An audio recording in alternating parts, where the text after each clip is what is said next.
Donc, Jean Galambé, bonjour. Donc, j'avais des questions à propos de toi, Guéalazo. Wow. Le guide, celui qui est servi de guide pour les Français. Waramutse Jean Garambe yari afite ku kibazo cyerekeranye na Twagirayezu umwe waherekeje abafaransa bari kumwe n'abafaransa. Donc,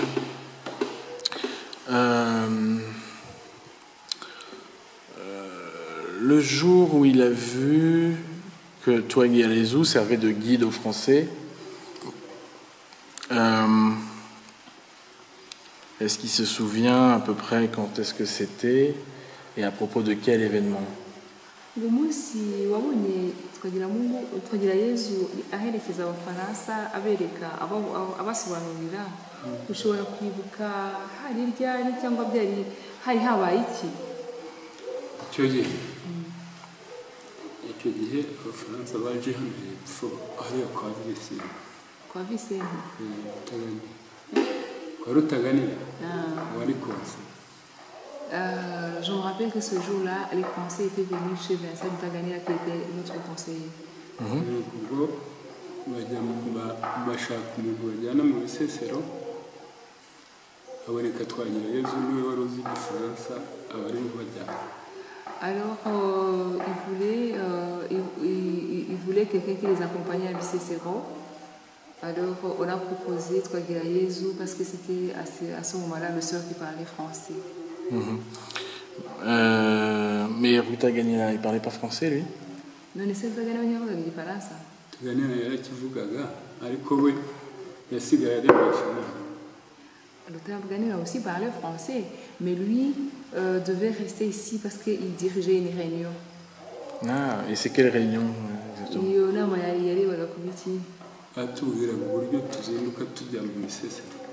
En fait, il nous préparait parce qu'il nous disait comment on devait se lever tôt pour aller attaquer Bisesero.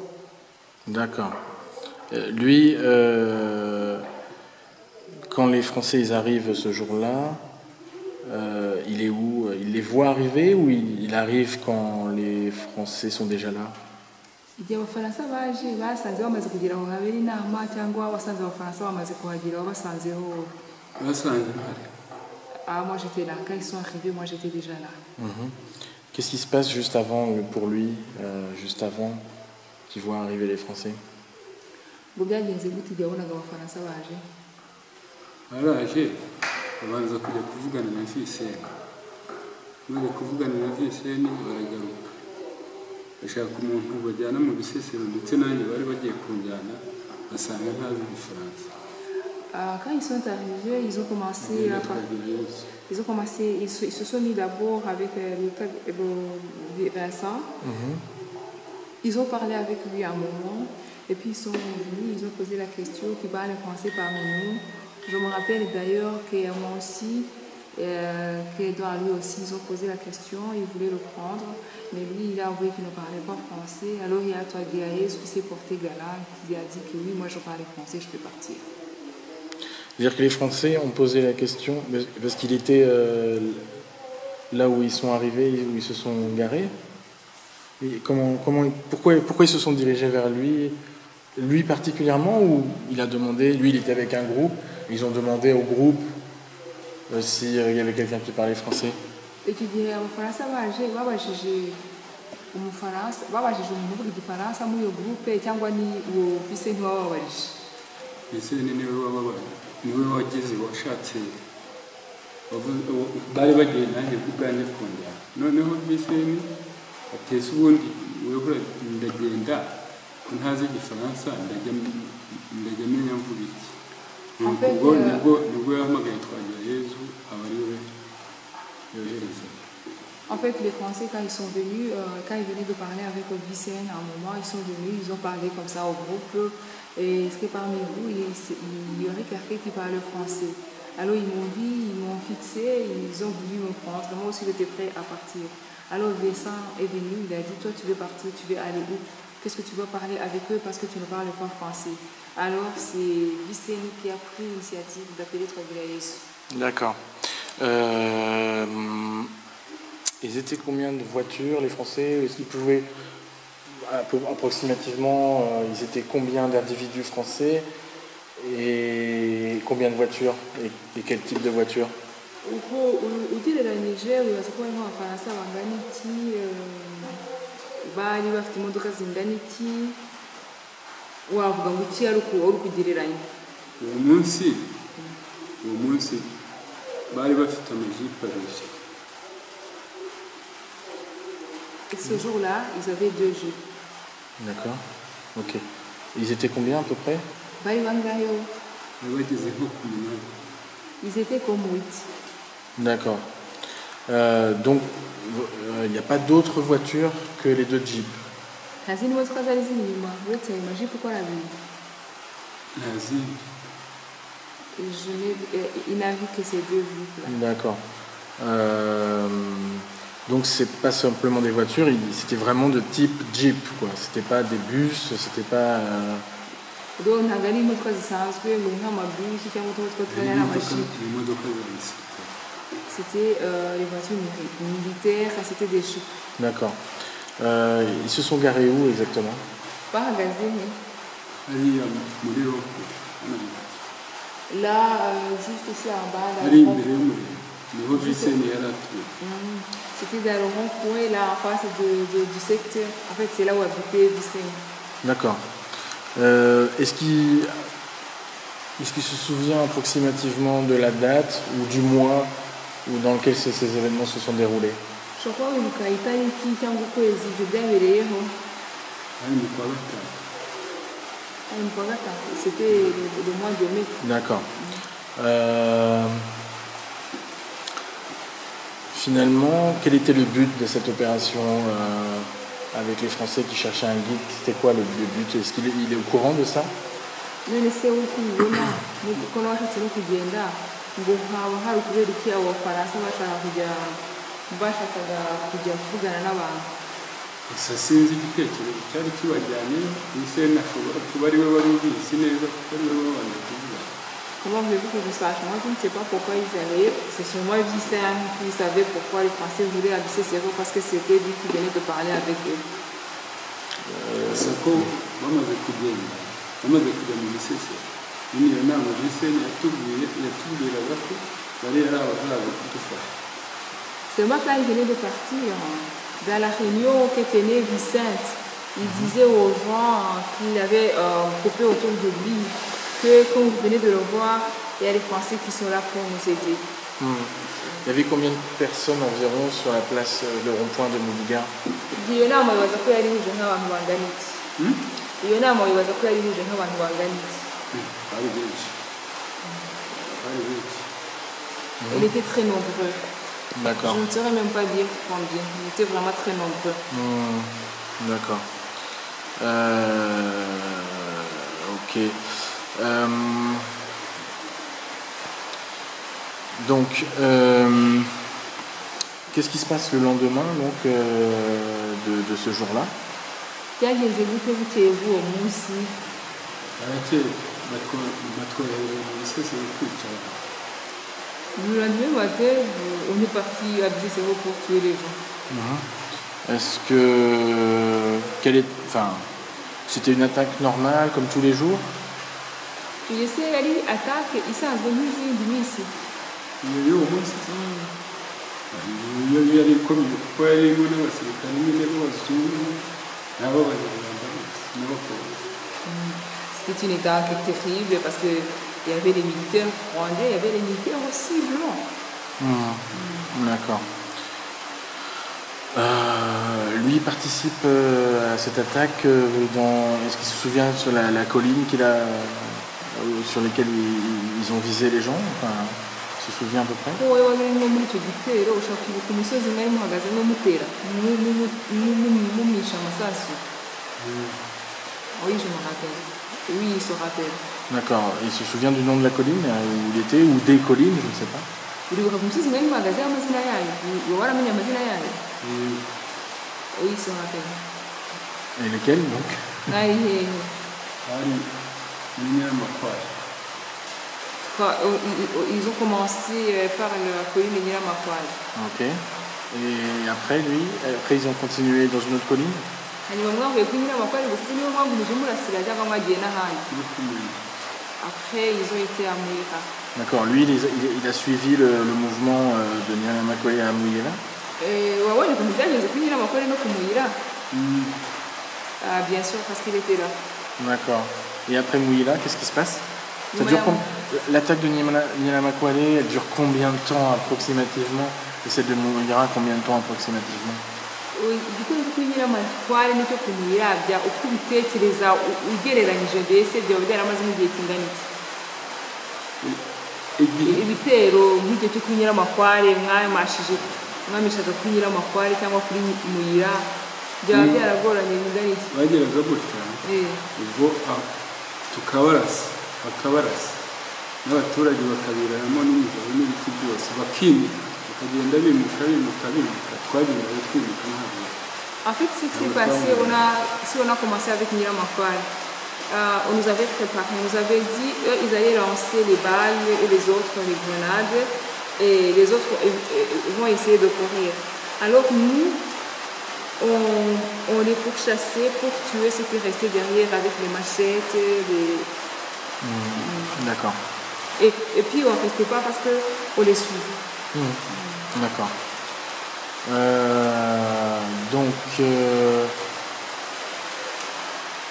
qu'est-ce qui se passe pour lui? Alors, après Muyira, qu'est-ce qui se passe? Nyuma ya Muyira byagenze gute? Nyuma ya Muyira twaratashye. Izo twararaga. Après Muyira, nous sommes rentrés. Est-ce qu'on travaille même la nuit? On ne travaille pas même la nuit. Ah, vous ne travaillez pas la nuit? Non. D'accord. Donc Nyiramakware et Muyira, pour lui, ça a duré à peu près toute la journée? Byabaye nk'umunsi wose. Twagendaga mu gitondo tugataha nka saa tatu. En fait, on partait le matin, très le matin, on revenait à 16h. D'accord. On finissait le travail à 16h. D'accord.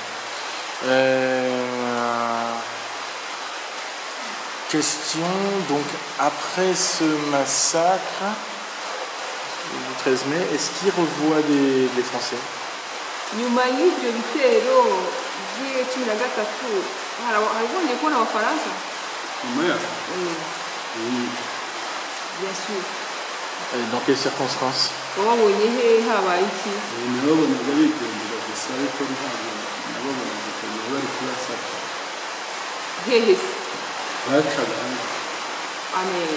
Ici à Mubuga, ils étaient là tout le temps. Bacaga hano nibo barabaga bagiye za Rwamatamu Singles. Ils passaient par-ci pour aller à Rwamatamu. En fait, je ne sais pas très bien où ils allaient. Je les voyais. Ah, passer. Oui, ils passaient. Mais est-ce qu'ils restaient à Mubuga? Non, ils restaient pas à Mubuga? Ntabwo bacubitse ku Mubuga? Ils n'ont jamais logé à Mubuga. D'accord.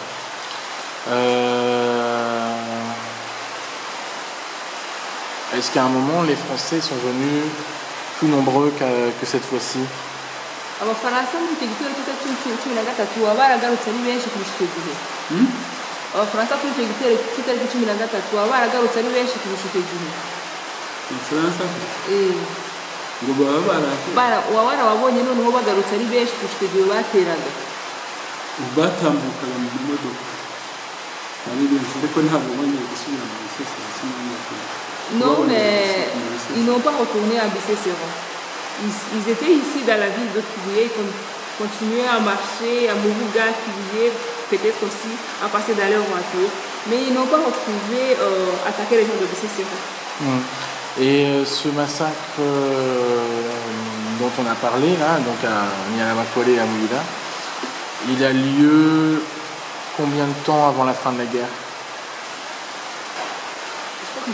Le massacre de Muyira et de Nyiramakware, il a lieu combien de temps avant la fin de la guerre? Uko ubitekereza icyo gitero byabaye kuri Nyiramakware no kuri Muyira byaba byarabaye mbere y'igihe kingana iki imbere y'uko intambara irangira? Approximativement. Ugereranyije. Yabaye mu kwa gatanu noneho ariko nyuma yaho twakomeje kujya tujya ari twebwe kureba basigaye bake bake. En fait, les attaques ont eu lieu le 13 juin, le 14 juin, le 15 juin. Mais après, nous, on y allait pour aller tuer ceux qui restaient. Ah, il dit juin ou il dit mai? Je sais pas compris. Il dit 13-14 juin, mais tout à l'heure. mai. Ah, mai. Mais après, nous, on continuait à aller tuer ceux qui restaient. Pendant combien de temps approximativement? Combien de semaines, de mois ou je sais pas? Et De jours. Nous avons continué à tuer jusqu'en juin. D'accord, donc plusieurs semaines, pendant plusieurs semaines.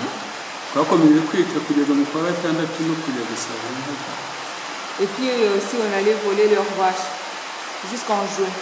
D'accord. Et est-ce qu'il se souvient de la fin de la guerre? Est-ce qu'il est resté à Mubuga ou est-ce qu'il est parti? Il a fui? hanyuma se birangiye nuko kujya kwica no kwiba inka uribuka aho wari uri wowe ntabwo wigeze uhunga? Moi je suis restée ici, je n'ai jamais fui. D'accord.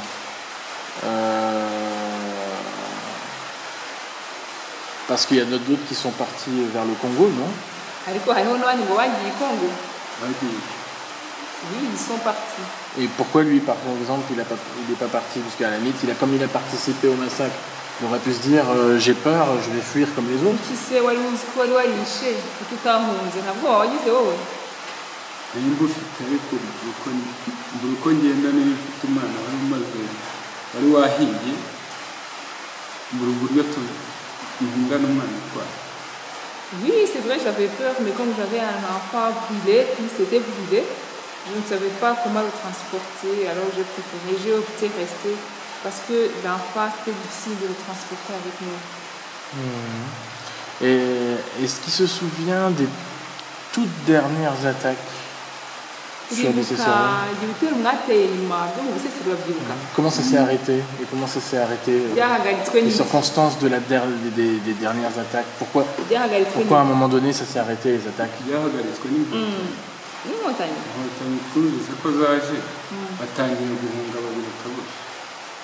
Et en fait, nous, quand on a appris que les FPR approchaient, on a eu peur de retourner à Bissessero. D'accord. Est-ce qu'il y a eu des attaques un peu plus intensives juste avant la fin? Inyuma y'uko se muhagarara habaye ibitero bikomeye bikomeza byungikanya. Nyuma y'uko muhagarara muhita mu guhagarara habaye ibitero bikomeza byungikanya. Nta bindi byabaye nyine ubwo bahise bagiye bahunga barahunze abasigaye barasigara. En fait, après le 13, les attaques, les grandes attaques, on avait presque fini. Mais nous, on restait juste pour se rassurer qu'il n'y a plus aucun Tutsi. Mais après, quand ils ont appris que le FPR approchait, ils sont partis commencer aussi à chercher comment fuir.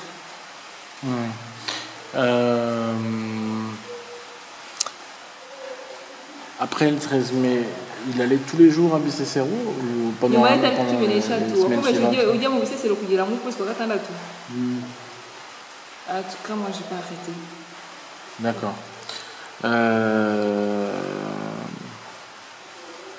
Donc, on va réfléchir.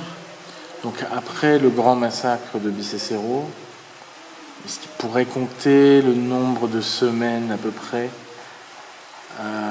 jusqu'au moment où les gens commencent à fuir, les Hutus commencent à fuir? Ushobora kugereranya nyuma y'ibyo bitero bikomeye byagiye ku itariki 13 igihe harashize igihe kingana iki ngo abahutu batangire guhunga nabo? Abahutu batangira guhunga, abahutu bicaga batangire guhunga no kugira ubwoba. Batangiye guhunga mu kwa karindwi, abaturukaga iriya hirya baraje babatera ubwoba cyane, inkotanyi ziri kwica abantu byacitse. En fait, ils ont commencé, les Hutus d'ici ont commencé à fuir le mois de juillet parce que les gens qui fuyaient le FPR, ils ont dit fuyez vite le FPR arrive, il est ici, il est là. Nous fouillons nous aussi parce qu'ils sont là, ils sont arrivés.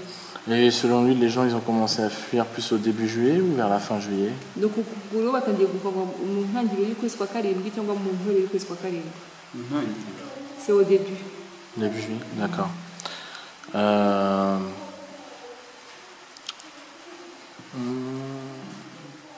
Est-ce qu'il a entendu parler que Twagirayezu Yezu aurait servi de guide à nouveau avec les Français, plus tard, justement vers la fin de la guerre? Ushobora kumenya niba Twagirayezu ngo yongeye guherekeza abafaransa kuba yagiye kubereka mu bisesero nyuma? Non? Ça, il ne sait pas. D'accord, ok. Est-ce qu'il est vraiment certain qu'il ne confond pas les Français qu'il a vus le massacre au moment du massacre du 13 mai avec la fin juin où là les gens commencent à fuir et c'est là parce que les Français étaient là aussi venus en nombre à ce moment-là. Est-ce qu'il est vraiment sûr qu'il ne confond pas les deux dates?